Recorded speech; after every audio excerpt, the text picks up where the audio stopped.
Shalom Vracha, Shalom Lekoulam, et bienvenue dans notre étude du lundi. Et dans notre étude du lundi, on étudie la Tfila et tous ses aspects. Et nous sommes en plein dans l'étude du Shema, Kriyat Shema ou Birkotea. Et nous sommes arrivés, ça y est, Beshara Tova ou Mutzlachat, nous sommes arrivés dans la troisième partie du Shema, troisième paragraphe du Shema, Parashat Tzitzit. Alors, je pense qu'on aura besoin de 2 rendez-vous pour faire le tour de Parashat Tzitzit parce qu'il y a énormément de choses à dire sur cette paracha. D'abord, il faut bien se rappeler que la paracha Tzitzit ne fait pas partie de la mitzvah de Kriyat Shema. C'est-à-dire que la mitzvah de Kriyat Shema, ce sont les 2 premières parachot du Shema, les 2 premiers paragraphes du Shema. La mitzvah qui fait référence à au troisième paragraphe du Shema Tzitzit, c'est la mitzvah de rappeler la sortie d'Égypte tous les jours. Mais ça, on y reviendra peut-être dans notre deuxième rendez-vous. Qu'est-ce que c'est que cette parashat Tzitzit, Rabotai? Eh bien, parashat Tzitzit, c'est quelque chose de fondamental. C'est la première mitzvah que l'homme va rencontrer le matin. La première mitzvah que l'homme va rencontrer le matin, c'est les Tzitzit. Lorsque on va mettre les Tzitzit le matin, ce sera la première fois qu'on dira Asher Kiddeshanu b'mitzvotav v'tzivanu al mitzvah Tzitzit. C'est-à-dire que notre première rencontre avec le monde de la mitzvah, eh bien, c'est grâce au tzitzit. Et là, c'est quelque chose de très particulier. Comment ça se fait que la première mitzvah que le juif réalise le matin, c'est la mitzvah des tzitzit? Eh bien, les amis, nous avons ici une question très importante et il faut la replacer dans son contexte. La mitzvah tzitzit, évidemment, directement est reliée à l'apparence, à l'habillement des Béné Israël. Il faut savoir que dans chaque culture, dans chaque civilisation, eh bien, il y a des vêtements qui leur sont reconnaissables, des vêtements qui leur sont propices, propres. Quand on va parler de la culture écossaise, on va tout de suite mettre en valeur le kilt. Quand on va parler de certaines cultures, eh bien, on va toujours pouvoir mettre en avant un habit particulier qui est l'habit qui va rendre reconnaissable la culture en question. Et, alors, attendez une petite seconde, je vais mettre l'écouteur parce que, voilà, il y a du bruit autour de moi.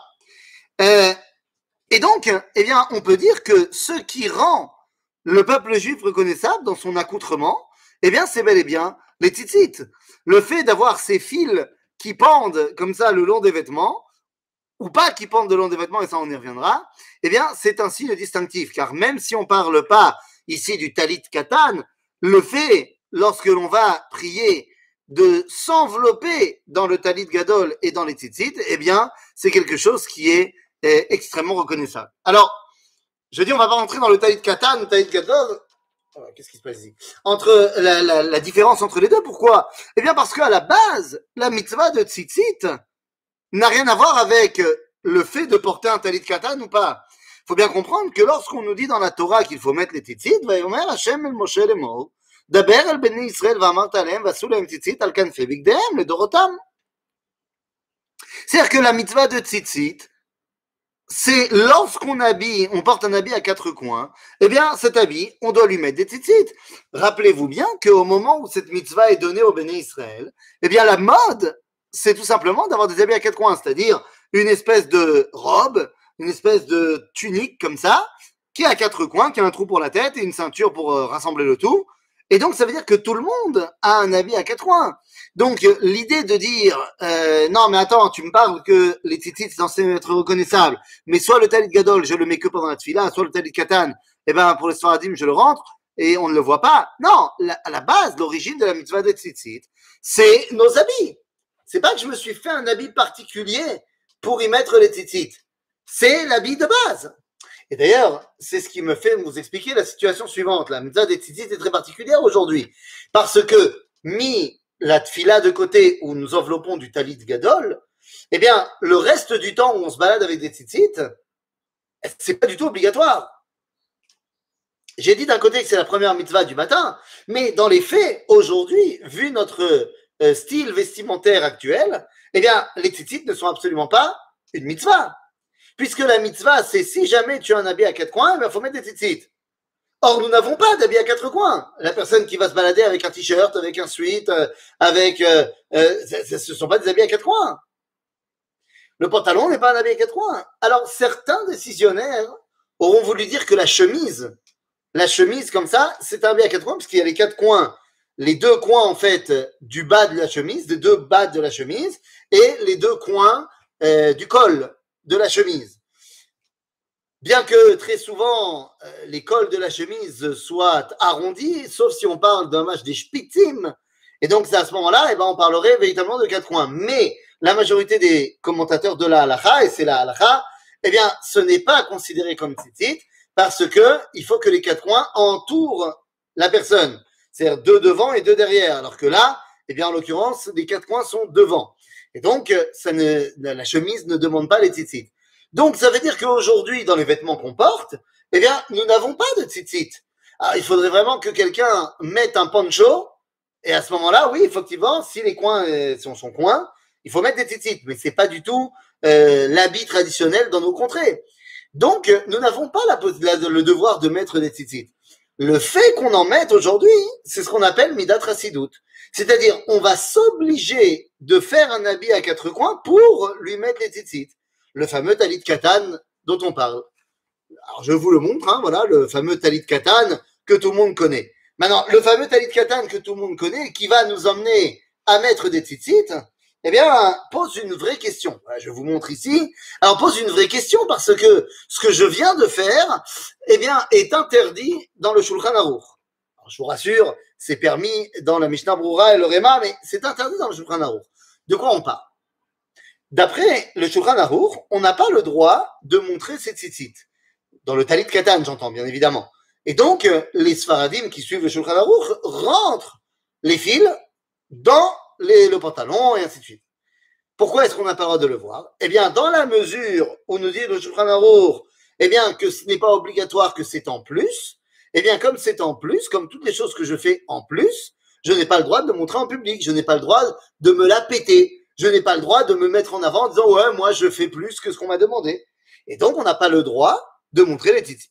Alors les Ashkenazim qui vont oui montrer les tzitzit, sortir les tzitzit, eh bien vont dire en suivant l'avis de Mishnah Berurah en disant certes, mais dans la mesure où dans nos contrées, eh bien tout le monde met le talit katan, eh bien ce n'est plus cela jouer que de les sortir, c'est tout le monde le fait.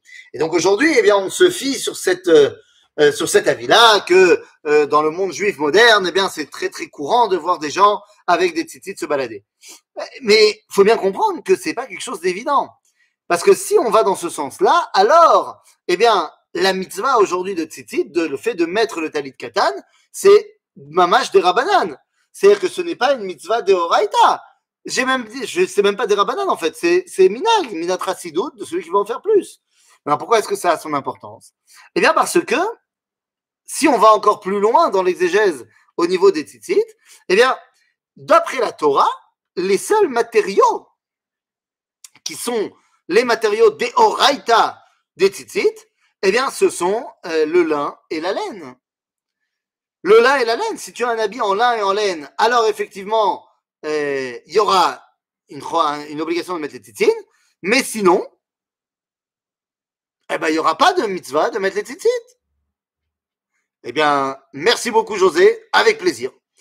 Donc, si j'ai du lin et de la laine, ce sera obligatoire par la Torah. Les autres matières, le coton, le synthétique, machin, la soie, je ne sais pas, eh bien, c'est pas obligatoire de mettre les tzitzit. C'est mitzvah des rabanan.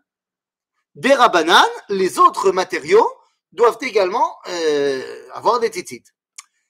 Donc, eh bien, si on en suit cette réflexion, alors, si le but aujourd'hui, c'est de me faire moi-même un habit à quatre coins pour m'obliger à faire la mitzvah, pour montrer à quel point je kiffe la mitzvah de Dieu, alors peut-être, et je dis bien peut-être, qu'il vaut mieux mettre un tzitzit qui n'est pas en lin ou pas en laine, en coton, en synthétique ou ce que tu veux, je sais pas, mais pas en lin et pas en laine pour montrer que dans la mesure où je veux montrer à Dieu que je kiffe sa mitzvah, et que je m'oblige à la faire même quand je suis pas obligé, eh bien, je vais même m'obliger à la faire de manière dérabanane.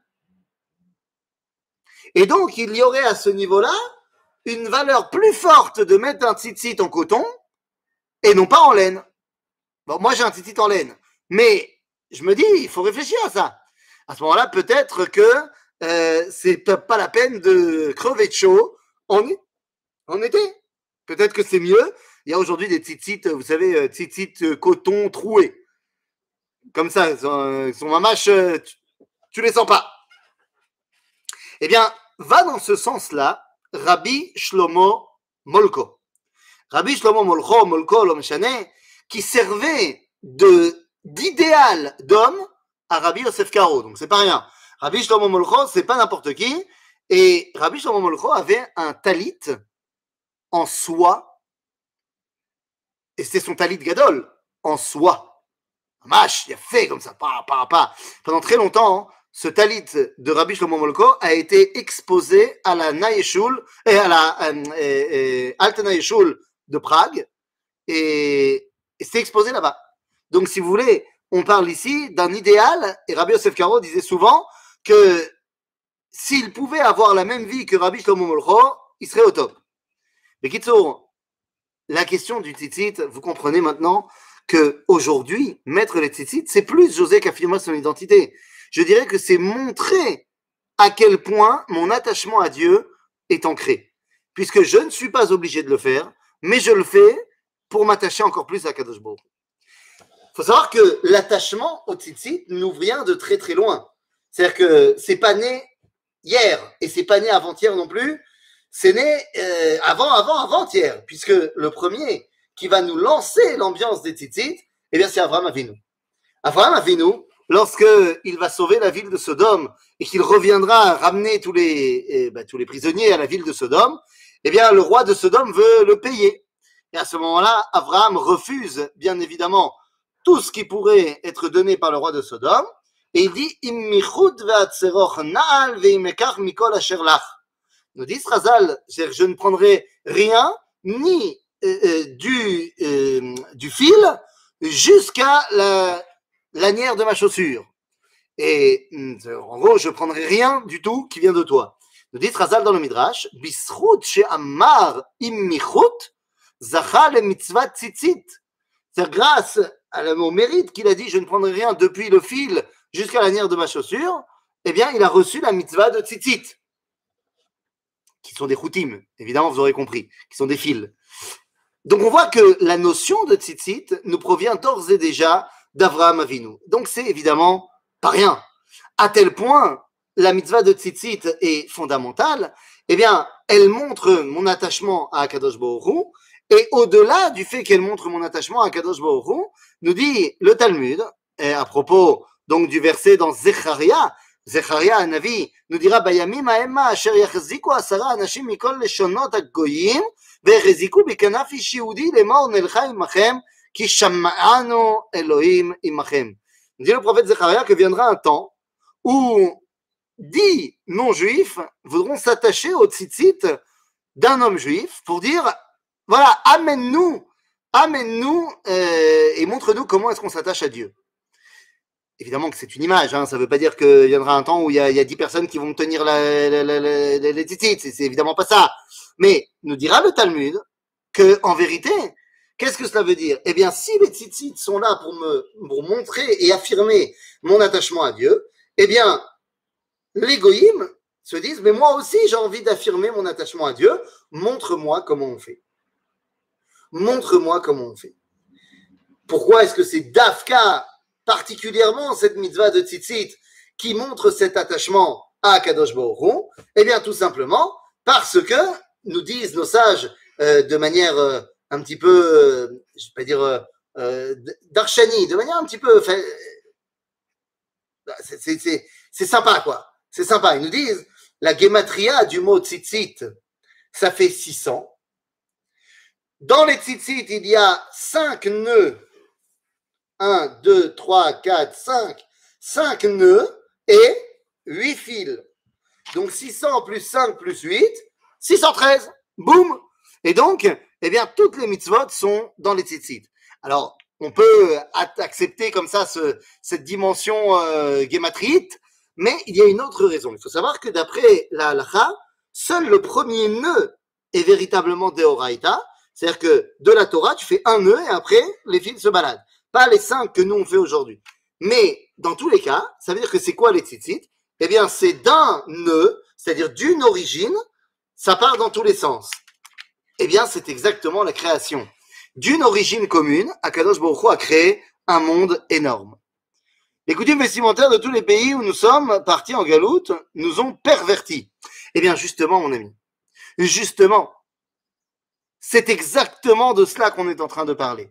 Parce que, est-ce que le vêtement, parce qu'on a dit, c'est la première mitzvah de la journée est donc en relation avec la façon dont je m'habille, avec le vêtement. Est-ce que le vêtement est quelque chose qui a une influence positive sur l'homme ou une influence négative? Eh bien, on peut se poser la question. En hébreu, vêtement se dit beged.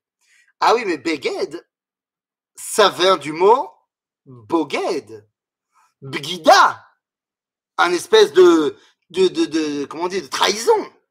Ah, d'un autre côté, on dira, pour renforcer cela, on dira qu'un manteau, ça se dit me'il. Me'il, ça vient du terme me'ila, c'est un vol presque. Et effectivement, le vêtement peut complètement trahir la personne.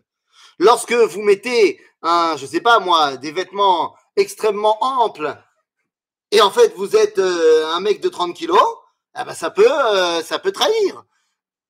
L'inverse est vrai également, entre parenthèses. Mais ça veut dire que le beged, effectivement, quand on dit, dans la culture française, on dit l'habit ne fait pas le moine, effectivement, des fois ça peut être boged. Mais c'est pas forcément le cas. Puisque un autre terme en hébreu pour parler du vêtement, c'est levouche. Levouche, ça vient du terme lo bosh. C'est-à-dire que je n'ai pas honte. Lo boucha, levouche. Donc le vêtement peut me trahir, mais il peut également être ce qui me permet de ne pas avoir honte. Et effectivement, quand quelqu'un est nu, il peut avoir honte. Le vêtement lui permet de ne pas avoir honte. Donc le vêtement peut être aussi quelque chose de très positif. Et dans l'idéal, eh bien, les vêtements vont s'appeler des madim. Madim, ça vient du terme mida, midot. C'est ce qui va me mesurer. C'est ma mesure. Dans la culture française, on dit l'habit ne fait pas le moine. Dans le judaïsme, on dira l'habit fait le moine. À tel point que lorsqu'on parlera des vêtements des Kohanim, eh bien, on te dira que lorsqu'ils ont leurs vêtements de Kohanim, ils sont Kohanim. Lorsqu'ils n'ont pas leurs vêtements de Kohanim, ils ne sont pas Kohanim. Ça veut dire quoi? Ils ne sont pas Kohanim, ils sont Kohanim. Mais ils ne peuvent pas rentrer au Beth Amikdash. Donc, ça veut dire que oui, les vêtements peuvent dévoiler la profondeur de mon identité. Effectivement, dans la culture occidentale, malheureusement, les vêtements vont nous trahir et vont nous amener à une dimension qui n'est pas la nôtre. Mais rien ne nous empêche de nous rattacher à notre identité et de faire en sorte que les vêtements soient au contraire quelque chose qui vienne nous rattacher à notre identité. D'ailleurs, les tzitzit nous rattachent à notre identité la plus élevée, puisque je viens de faire la correspondance avec les Kohanim, et ce n'est pas anodin, car les Kohanim, dans leurs vêtements, vont pouvoir mettre du shatnez. Vous savez qu'il y a un interdit dans la Torah de mélanger le lin et la laine. Mais dans les habits des Kohanim, on mélange le lin et la laine, puisque la ceinture des Kohanim est formée de shatnez. De la même façon, dans les tzitzit, on permet le shatnez. C'est-à-dire, on n'oblige pas, puisque comme on a dit, on peut faire les tzitzit dans tous les matériaux qu'on veut. Aval, le ptil techelet, et donc les fils en général, doivent être en laine, quoi qu'il arrive. Or, si jamais tu t'es fait un tzitzit en lin, qui est permis, eh bien tu auras du lin et de la laine, ça sera shatnez. Et c'est permis par la Torah. En d'autres termes, les tzitzit nous font devenir quelque part un petit peu des Kohanim. C'est ce qui nous permet de nous rattacher à notre identité et de l'exprimer à l'extérieur. Quelque part, aujourd'hui, dans la façon dont on se comporte, eh bien, on pourrait dire que le monde séfarade nous prépare, puisqu'ils mettent les tzitzit à l'intérieur, eh bien, en fait, ils nous préparent à notre rôle, qui est d'un jour les sortir à l'extérieur. Donc, c'est ça la dimension de tzitzit. Parachat tzitzit, c'est fondamental. puisque c'est la paracha qui vient nous expliquer, eh bien, que mon rôle est d'exprimer à l'extérieur ce que j'ai à l'intérieur. Ainsi, eh bien, on comprend. Vayomer Hashem el Moshe lemor, daber el bnei Israël va'amarta alehem va'asu lehem tzitzit. Le terme de tzitzit, la tzitz, c'est de regarder. Alors que la paracha commence en disant Vayomer Hashem el Moshe lemor, daber el bnei Israël. Ce ne sont que va'amarta alehem. Ce ne sont que des mots qui font référence à la parole, donc à l'entente. Et oui, il y a une différence entre qu'est-ce qui est plus fort, la vue ou l'ouïe. Qu'est-ce qui est plus grand, la vision ou l'entente? Dans le Talmud de Babylone, on dira Tashma, Botishma, viens et écoute ce que j'ai à te dire. Dans le Talmud de Babylone, on dira Tachazei, viens et vois. Est-ce que c'est plus important de voir le monde ou d'entendre le monde? Eh bien, nous dit le Rav Anazir, Rav David Cohen, l'élève du Rav Kook, il nous dit que le but est de voir, mais pour voir, il faut d'abord être capable d'entendre. Car la vision est trop générale. Lorsque tu ouvres les yeux sur un endroit, tu as tellement d'informations qui arrivent, Zegadol, Zeklali, pour pouvoir être capable d'interpréter cette information énorme, il faut d'abord que je sois capable d'entendre. Car l'entente, bien qu'il y ait du brouhaha, je dois me concentrer pour entendre une parole. Ainsi, la shmiya, elle est meyuchedet, elle est particulière sur un point, et elle me permettra, une fois que j'ai compris l'essentiel, eh bien de pouvoir augmenter et agrandir. En d'autres termes, la mitzvah de tzitzit est là pour passer du prat au klal. Pour passer du prat qui est la shmiya au klal qui est la reïya. Donc, on nous dit, Vaïdaber Hashem Moshe lemor daber al bnei Israël va'amarta alehem va'asu lehem tzitzit al kanfei bigdehem לדורותם, ונתנו על ציצית על כנף פתיל תכלת. Et à quoi va servir donc ce fil bleu? Eh bien, c'est très simple. והיה לכם לציצית, וראיתם אותו, את הפתיל תכלת. ושכרתם את כל מצוות השם. C'est ce qu'on a expliqué tout à l'heure, que les tzitzit nous rappellent toutes les mitzvot, et on a expliqué pourquoi. Très bien. Mais alors, pourquoi ce fil bleu? Eh bien, car nous dit la Gemara dans le traité de Sota, le bleu ressemble à la mer, nous fait penser à la mer nous fait penser au ciel, le ciel nous fait penser au trône céleste. Je veux, par l'intermédiaire de ce fil trélet, me rattacher à Akadosh Baruch Hu. Lachen, ועשיתם אותם, ולא תתורו אחרי לבבכם ואחרי עיניכם, אשר אתם זונים אחריהם, למען תזכרו, ועשיתם את כל מצוותיי, וייתן קדושים לאלוהיכם. Pour que vous vous souveniez de toutes mes mitzvot et que vous soyez kedoshim. Le Talmud nous racontera dans le traité de Menachot, si je ne me trompe pas.